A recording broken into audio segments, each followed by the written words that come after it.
வணக்கம் மக்களே, வணக்கம். சற்று முன் கிடைத்திருக்கக்கூடிய ஒரு முக்கியமான தகவல் ஒன்றை பார்க்க போகிறோம். சற்று முன் பண்ணை வீட்டில் சிக்கிய 4000 கோடி கருப்பு பணம் வசமாக சிக்கிய திமுகவின் பெரும் புள்ளி யார்? இந்த திமுகவின் பெரும் புள்ளி யாருடைய பணம்? எதற்காக இந்த 4000 கோடி வசமாக சிக்கியிருக்கிறது? அமலாக்கத்துறைக்கு இப்படி எப்படி தகவல் கிடைத்தது? பண்ணை வீட்டின் தகவல் எப்படி கிடைத்தது? இதனால் முதல்வர் ஸ்டாலின் ஏன் கவலைக்கிடமாக இருக்கிறார்? ஒருவேளை அவருடைய பணமா அப்படின்றத பற்றி தான் இந்த ஒரு வீடியோவில் நம்ம துல்லியமாக பார்க்க போகிறோம். அதற்கு முன்பு நமது சேனலுக்கு நீங்கள் புதிய பார்வையாளராக இருப்பதற்கு வாய்ப்புகள் நிறையவே இருக்கிறது. முடிஞ்ச அளவுக்கு எல்லாரும் மறக்காமல் நமது அரசியல் நியூஸ் சேனலுக்கு சப்ஸ்கிரைப் பண்ணிடுங்க. சப்ஸ்கிரைப் பண்ண உடனேயே பக்கத்திலே ஒரு பெல் பட்டன் வரும். அதை கிளிக் பண்ணி ஆல்ன்ற ஆப்ஷனில் போட்டு வச்சுக்கோங்க. தொடர்ந்து நம்ம வீடியோ போட்டோம்னா உங்களுக்கு நோட்டிஃபிகேஷன் வந்துடும். அதை பார்த்து தெரிஞ்சுக்கலாம். இன்றைக்கி என்ன அரசியல் நியூஸ், இன்றைக்கி என்ன அரசியல் அப்டேட்ன்றதை தெளிவாகவும் துல்லியமாகவும் தெரிஞ்சுக்கலாம். அது மட்டும் இல்லாமல் வீடியோ பார்க்குற ஒவ்வொருத்தரும் மறக்காமல் லைக் பண்ணுங்கள், வீடியோவுக்கு மறக்காமல் ஷேர் பண்ணுங்கள். ஓகே, வாங்க வீடியோக்குள்ளே போகலாம்.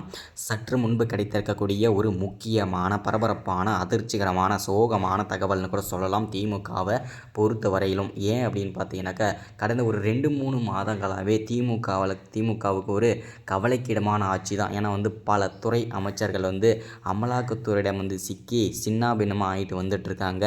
அதில் பார்த்திங்கன்னா முதல்ல செந்தில் பாலாஜி சிக்கினார், அதுக்கப்புறம் ஜெகத் ரட்சகன், அடுத்ததாக ஏவா வேலு, முன்னாள் அமைச்சரான பொன்முடி.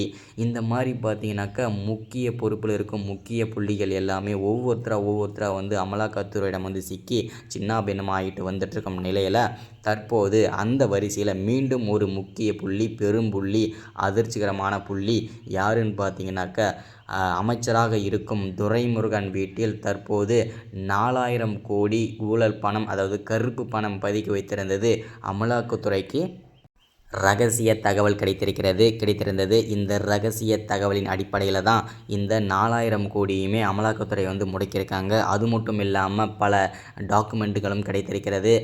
அதற்கான இந்த 4000 கோடி கருப்பு பணம் யாருக்கு சொந்தமானது, யாருடைய பணம், அதாவது எங்கிருந்து வந்தது, ஸோ இங்கு எதற்கு வைக்கப்பட்டிருக்கிறது அப்படின்ற மாதிரிக்கான கேள்வி மேலே கேள்வி அமலாக்கத்துறை விரைந்து கேள்வி கேட்டுகிட்டே இருக்காங்க.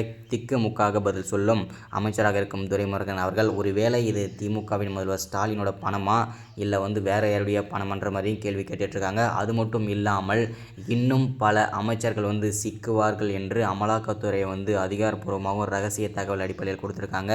இதற்கான காரணம் திமுகவின் முக்கிய பொறுப்பில் இருந்த செந்தில் பாலாஜி அவர்கள் தான் என்றதும் உறுதிப்படுத்தியிருக்காங்க. ஏன்னா அவர் தான் போட்டு கொடுத்து விட்டார் என்றையும் சொல்கிறாங்க, ஒரு சில ஊடகங்கள் சொல்லுது.